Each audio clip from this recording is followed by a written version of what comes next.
Once upon a time, the mice held a meeting. They wanted to figure out what to do about their most dreaded enemy, the cat. Several mice spoke, proposing a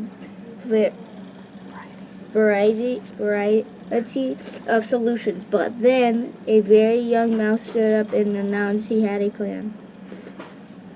The cat is so very dangerous, said the young mouse. Does she slide and sneaky? She tiptoes along on little padded paws. Why, we never even hear her coming.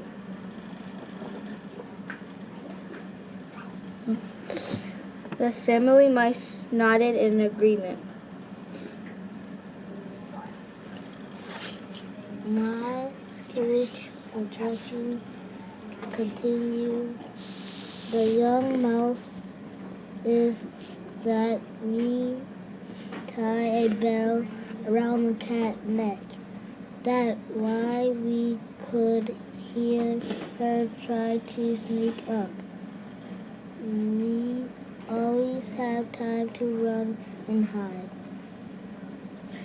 The meeting of mice burst into applause.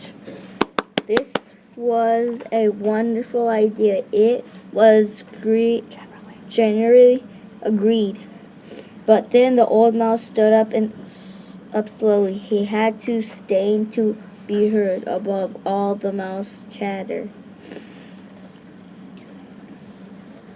The young mouse's idea sounds good, the old mouse said, but now we have a brand new problem. Who will hang the bell around the cat? Moral: easier said than done.